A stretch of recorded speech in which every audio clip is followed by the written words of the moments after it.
good? Awesome. All right, so good evening and welcome to tonight's segment of the Faculty Lecture Series. For those of you who don't know who I am, I'm Jessica Lardy. I'm director and professor, and I also run the series here. So thanks for attending tonight's lecture. Keep an eye out for the next lecture. I do have rack cards over here. They're finally in. That gives the rest of the schedule for this semester.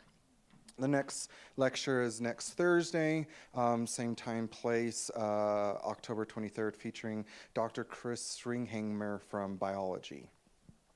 So this evening's event is presented by Dr. Jessica Brown of English from the School of Humanities and Social Sciences. Dr. Brown is an associate professor in the Department of Languages, Literature, and Media Communication at the university. She received her associate degrees from Casper College, her bachelor's and master's from BYU, and a PhD from Arizona State University.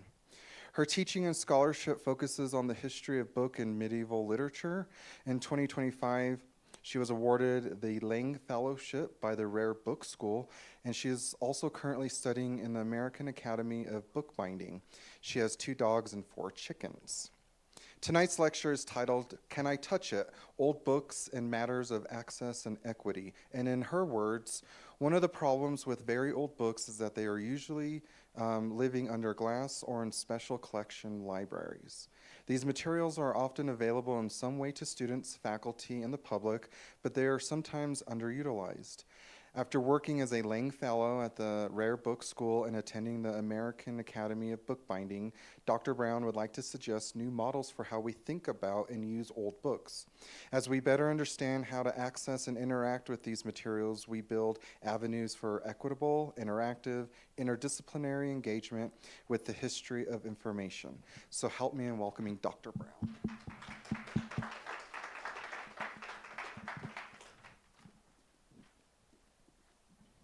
Okay, thanks for coming. So what I'm going to be talking about today is some of my experiences and work with the history of the book. And I think to start off with, we have to ask a question, which is, what is an old book, right? At what point do we decide that something's old? And also, what is a book, okay? So to start off with, what is a book, right? What kind of things are we going to decide? I know that this is a lecture, but you can talk to. Right? So what kinds of things do we think of when we think of a book? It should have a cover. Yeah, absolutely. What are they made out of? Paper. Good. Yeah. Anything else? I think it's turning pages. Okay, yeah, we're going to turn the page. All right. Something written. Okay, there should be some text in it. Let me ask you a question. Is a journal a book?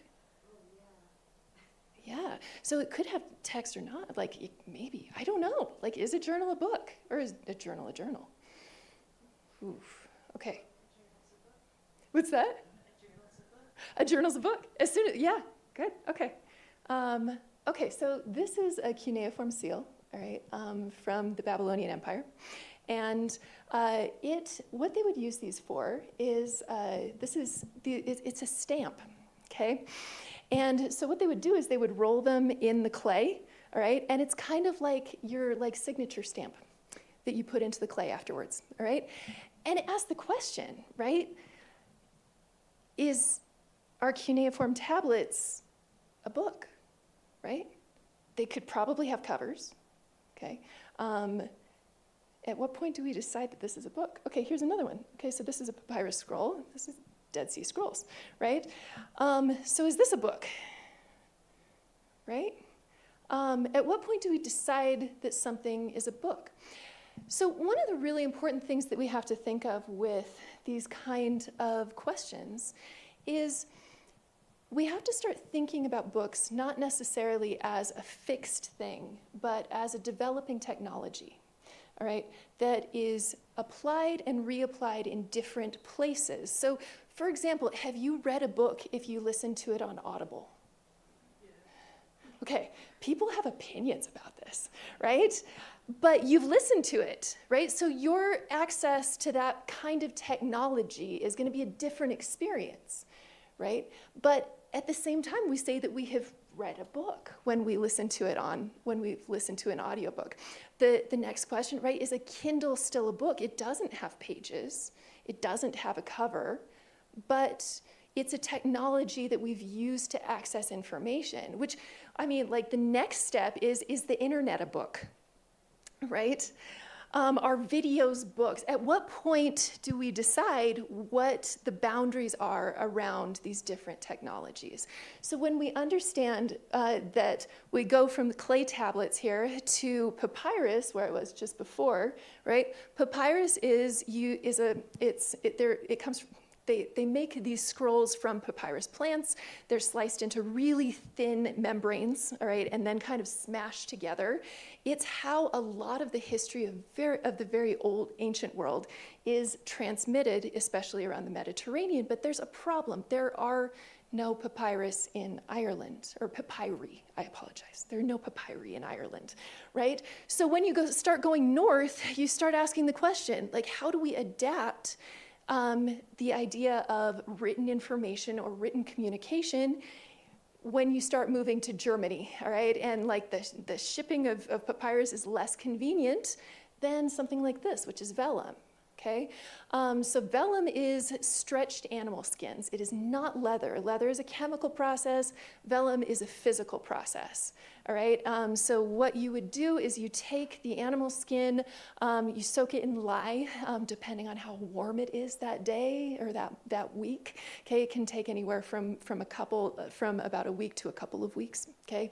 You stretch it out on a frame, you let the frame dry and as that animal skin stretches, it will create something that looks a little like what we would call paper. Today it is not paper though. It's much more durable than paper. There are examples of vellum books that they have pulled out of a bog in Ireland after sitting there for around 1,000 years, right? So when we talk about this, this is actually really fine vellum. So this is called uterine vellum, which is made from a boarded calf skin. And so it's very, very fine, and it's going to be used for important documents, all right? So there's a lot of different kinds of animal skins with different versions of privilege. And this is an important, like, even today we will sometimes say that you graduate from college, you get your sheepskin, okay? This is why, right? So when we're talking about this, the question is, what are we learning from these texts? And at what point do we start thinking of them as old or valuable books, right? And one of the big things that often we will focus on is we call it the accident of preservation, right? So what survives, all right? And the Lindisfarne Gospels they're from the 8th century. They are a great example of the level of skill and art and linguistic intersections that are happening in England during this period. So you have Irish influence on this. You see lots of loopy, squirrely things, right?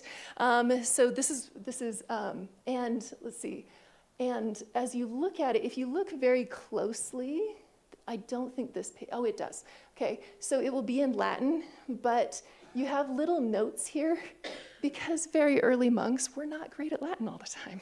Okay, and so there's translations in Old English at the top of the text.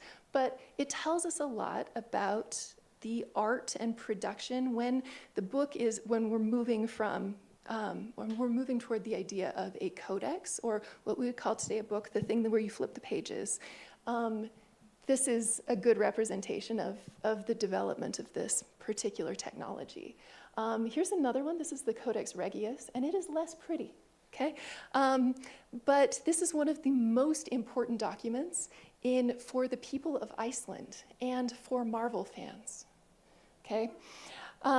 So this book, this is where you will find the Poetic Edda. And in this particular text, this is where we get a lot of the information that we have about Norse mythology, Norse gods, the histories and the history and identity of early Scandinavian peoples, okay? And this is actually a fantastic story. It was given to Denmark, to the Danes, sorry, not to the Danes, and it's made in the 13th century. It's given as a gift to the King of Denmark. And it was returned to Iceland in 1971, and they didn't trust planes enough to bring it from the continent out to Iceland, and so they sent it on a boat. And like the country was waiting for this book to be returned to Iceland, all right? This is a 15th century Quran, okay? Now, here's another question. At what point do books become valuable, right? So this particular Quran sold for, sorry, I have notes, 8.8 million, okay? So it is one of the most expensive books that has ever been sold, and it is in a private library somewhere, and sold to an anonymous donor, which like makes all of us scholars tired, right? But this particular text is a fantastic example of the process of paper making in the Middle East and the movement of the idea of paper as a technology, which is coming out of China, moving through the Middle East, and entering Europe through Spain. All right, so Europe is going to be like they're last on the list in this whole process. All right, their paper is not going to be quite as pretty, but you see this incredible skill that is going into this. All right, and okay, so yeah, thank you. Okay. And when we talk about old books, this is probably one of the first texts that you might think of. So 1623, we have Shakespeare's First Folio that comes out. And speaking of expensive books, the most recent in 2020, 9.98 million, right? There's very, very few of these, and it has enormous cultural significance. That said, Shakespeare didn't supervise its construction, right? It was put together by his friends who wanted to turn Shakespeare into Shakespeare, right? So what Shakespeare specifically intended, all right? So you'll occasionally see people like, they'll come out of a play and they'll be like, well, they killed Shakespeare. Well, you never know, all right? Maybe we needed a yak in Macbeth this time, right? Okay, so then there's Moby Dick. Okay, this has a really tiny print run, and it's going to be much less durable than this book, right? So it's made out of wood pulp paper, whereas this one is going to be made out of rag paper, right? And so the movement in technology between papers, paper for most of the history of paper was not made out of trees, okay? It's being made out of other fibers, which actually makes it much more durable. And if you've ever heard like of rag pickers, from like in 19th century novels and stuff, you picked rags because you sold those rags to the paper makers, right? So anyway, so we have Moby Dick. It is going to be written on wood pulp paper, right? There's a very tiny print run. Moby Dick is famous for the first edition was botched.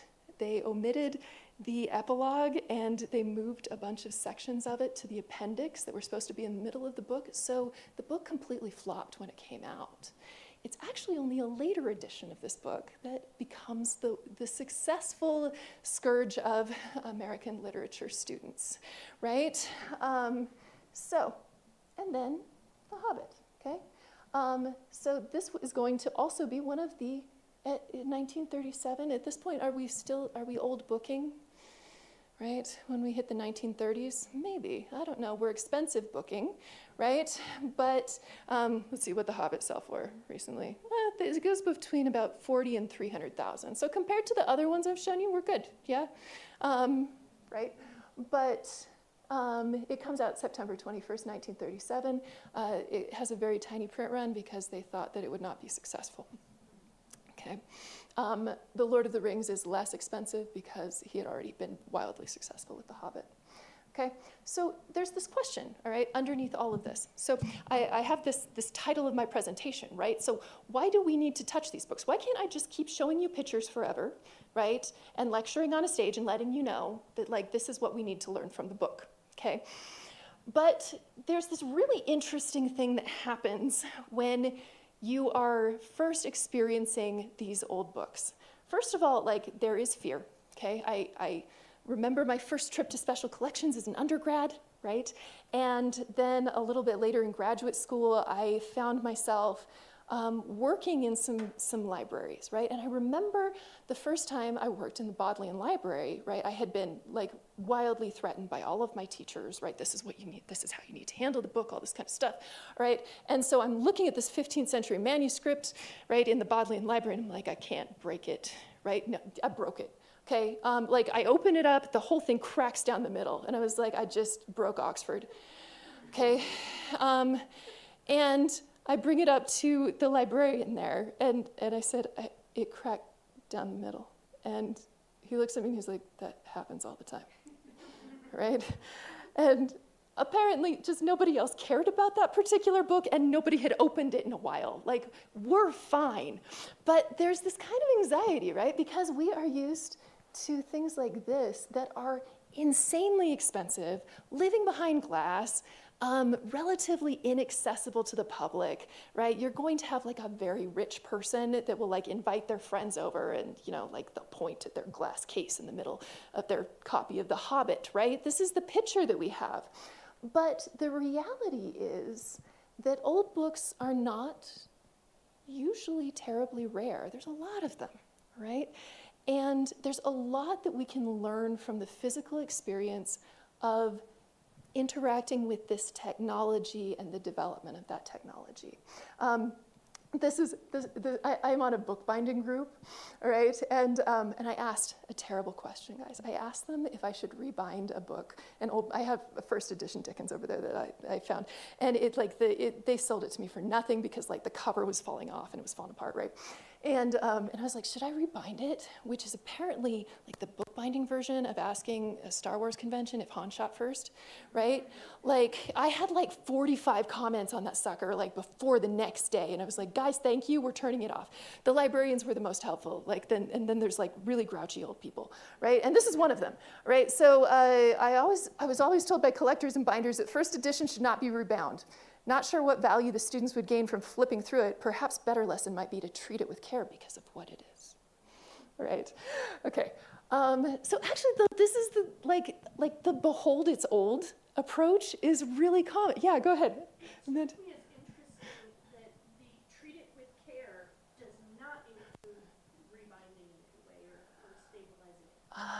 yeah. That paradox of treat it with care and yet don't let it keep deteriorating, let it keep falling apart or something. Yeah. And I love that like the librarians are here in the middle. Like I really appreciate you guys. Like, should I be waving at something more often? I don't know. Yeah. Thank you, Jess. I appreciate it. But yeah, so part of the stewardship or care of books is using them, learning from them, right? And okay, so for example, all right, so this is from the Rare Book School at the University of Virginia. I was really lucky to get a fellowship there this summer, and I think there must be a technology god that I forgot to, yeah. I like it. Okay, yeah, we're good. Okay, so this is from the Rare Book School. Now, Rare Book School is, it's this grouping of very, very skilled bookbinders, book historians from all over the world. They come to teach different classes, like things on bibliography, and they're just really remarkable people. And I got to go there because one of the goals of the Lang Fellowship is to make materials like this more accessible, to build institutional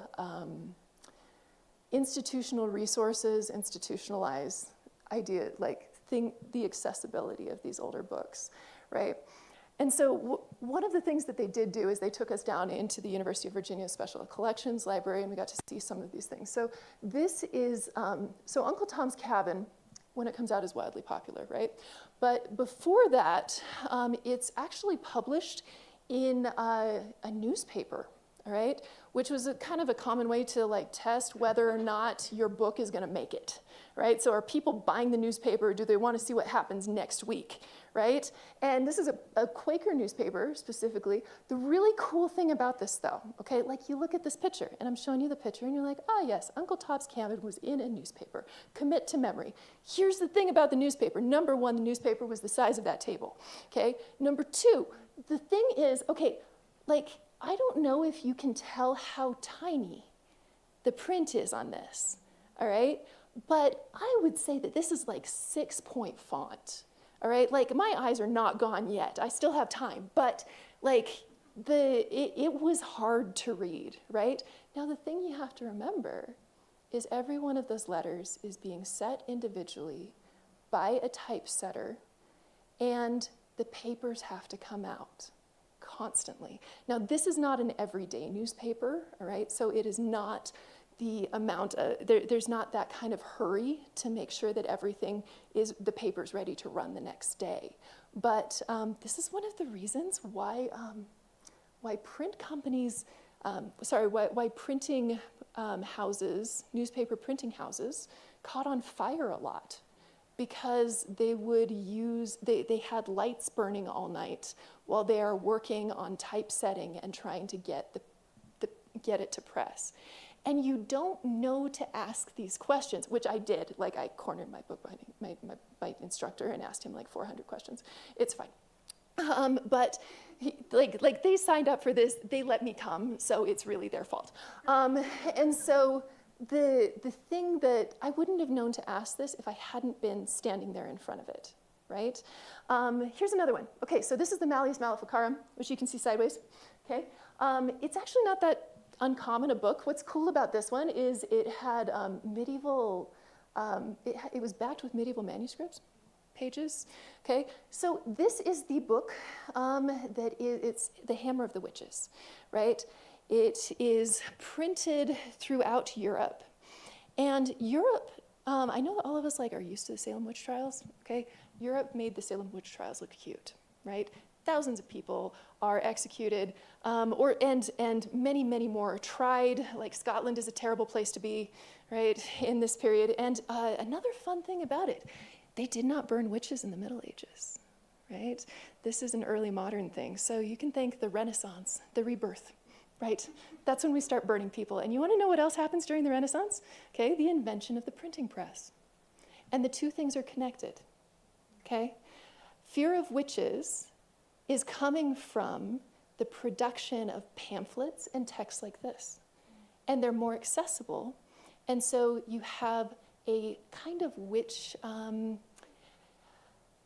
kind of more anxiety around the idea that witches are real and they're present, and we should do something about them, right? Okay, and so this mass communication, this mass technology is serving some of the same purposes as modern developments in technology are serving. Like, how fast are people getting information? How accessible is it? How much literacy do people have to access that material, all right? Here's another one. I like this one. So this is the herbal or general history of plants. Okay, and so this is an orchid called a bird's nest, and they have all of these great prints in it. It's a beautiful book.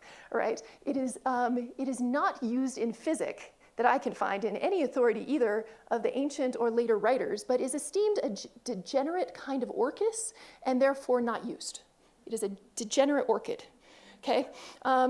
All right, so this is, it's an herbal, and a lot of, where it will say natures and virtues, you'll have a bunch of stuff in this book about things like it's witchcraft, right? Like, speaking of witches, it's things like, at what point of the moon do you use this particular plant type stuff?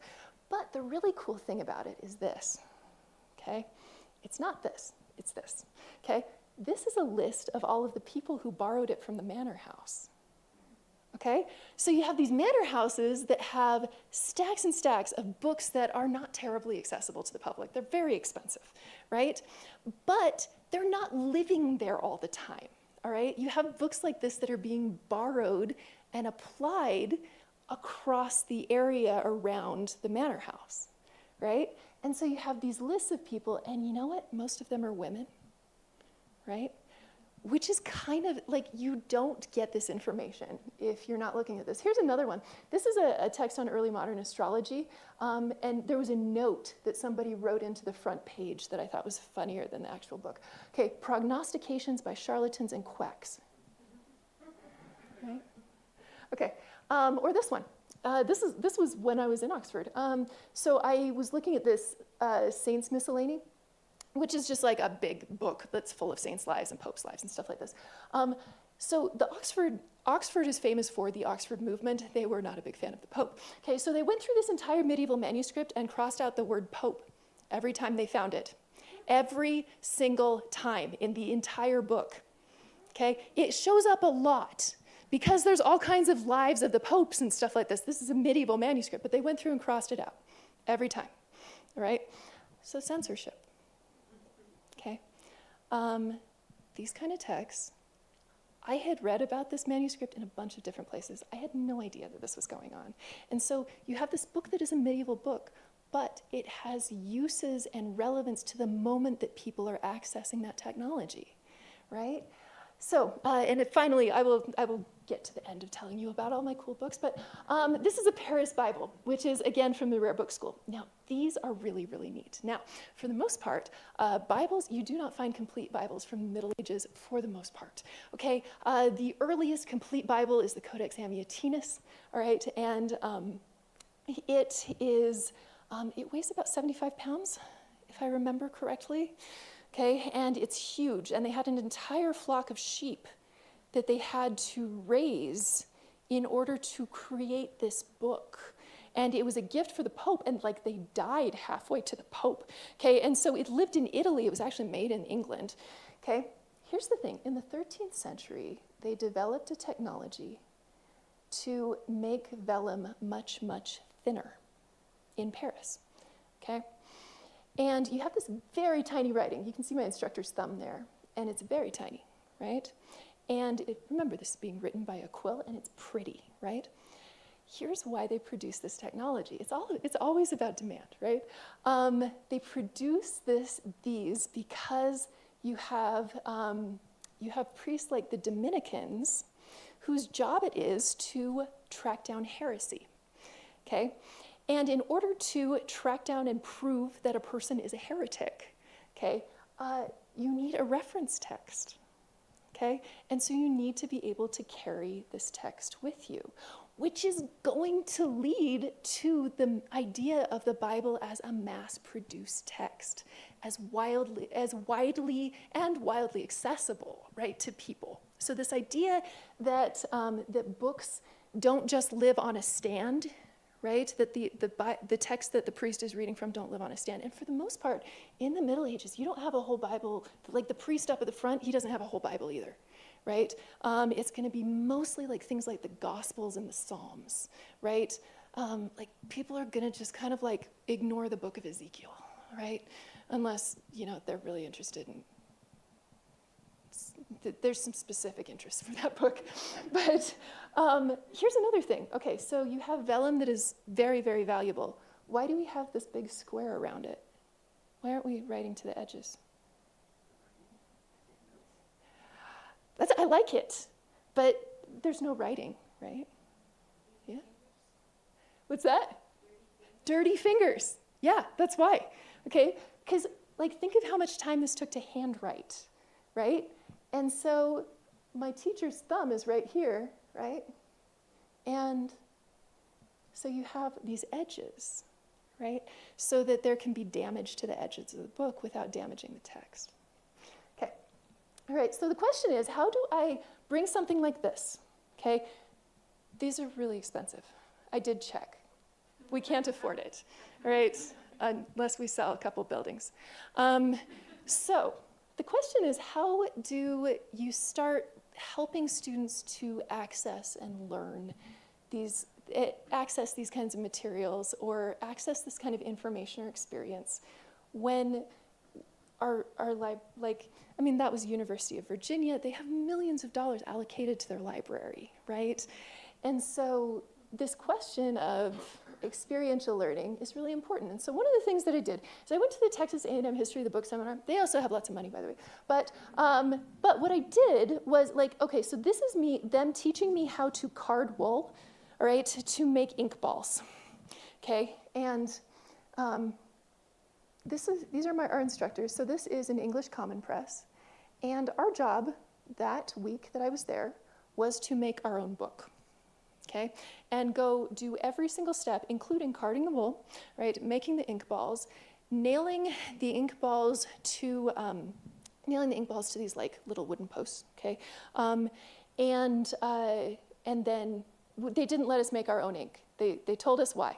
Like they showed us videos of things exploding. Ink explodes, okay? So anyway, they had their own ink. They brought in ink. But for the most part, we did all of the typesetting for our book, okay? They had us marble paper. They had us make paper. I didn't take pictures of that. Everything was wet. They had us cut wood blocks, okay? Yeah, I learned about bench hooks. I'm not an art person, and like the guy who was teaching us how to do this was an art person, and he was like apparently I almost stabbed myself, and he like took away my carver thing, and we learned about bench hooks.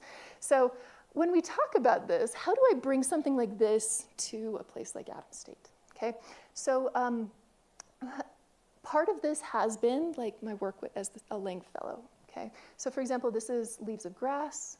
Okay, so looking at some of these different materials are things that we did as a Lang Fellow. But the more important part of this was that they taught us some strategies for how to encourage students to look at a book critically from this bibliographical eye, thinking of books not necessarily just as what's in them, but what do we need to know about them? So I worked on Christina Rossetti's Goblin Market, and this is a relatively rare edition. But the really interesting thing is when it's first published, okay, there's a stop press on it, and so there was a scholar who did some work and measured the page widths with a micrometer and could demonstrate where the stop press had happened and where they had put in different pages. But you can do the same exercise with a novel that you get out of like a dime novel that you pull out of one of the free libraries, right? How do we critically think about what the publication process is? What kinds of text or ideas are going to show up? Why are they showing up the way that they are? Why is it printed on the kind of paper that it's printed on, right? Your Harlequin romance novel paper is not printed on the same thing as your Harry Potter books are, right? So the question is why, and what is the technology doing that is telling us about the uses of the technology, right? What kinds of decisions are being made by publishers, businessmen, business people? What kind of choices are editors making? How big is a book? And like there are principles that you have to think about here, right? So a really big book is going to be always more expensive than a little book, right? So Brandon Sanderson is an investment, right? J.R.R. Tolkien is an investment because one of the problems historically with producing books is all of your money goes up front and then you're gambling. Okay, so you have to print the book and then people buy it. But in that whole process, you have to have typesetters, all right? You have to have, you don't just have the writer, but you have the paper makers, you have the typesetters, you have the printers, you have the people that are sewing the book together, you have the people who are selling the book. So getting a book out to people's hands is a really risky process. And this process has become less risky with the invention of things like ebooks, right? They aren't putting any skin in the game ahead of time necessarily, which is why you will run into authors who are struggling, but they will they'll print to a place like Kindle first. And if it's really successful, sometimes it will end up being a print book. It depends, right? So this kind of experience of critically analyzing a text, they gave me this book like the second day of the seminar, and it's like, you're going to give a presentation on this at the end of the week, okay? And we did, and all of us, they were really cool presentations. There's other things that are part of this conversation. So these are not like terribly expensive materials, but it also tells you something about the idea of how books are accessed. So this is a bookseller's catalog. You're not going to go around carrying all of the options for how you want your book bound, okay? And so what they would do is they carry around these kind of just examples of what the spines will be bound with and what kinds of gilding and stuff like that. You order it off of this big sheet and you get your custom bound book, right? Okay, also we talked a little bit about things like printing materials. And so how do you show students printing materials when a lot of times they're difficult to come by? We don't do a lot of lead type. There's a couple type foundries, like there's one in Arizona, but for the most part, they're really hard to come by, and it's antique, and like a bunch of it's missing, and like they live in people's garages and sometimes get melted down, right? And so this question of how do we think about something like lead type? And they suggested some strategies like this, which is you can put together a tackle box that you can give to students, and they can look at these different pieces of lead type and analyze them and think about how this might be applied. Okay, and so this is kind of what we did here at Adams State.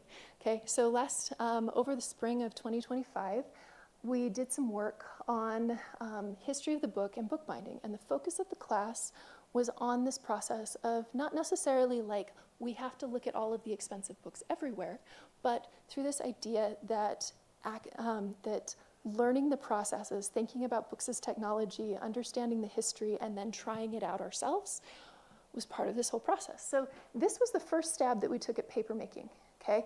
And I have never actually made rag paper.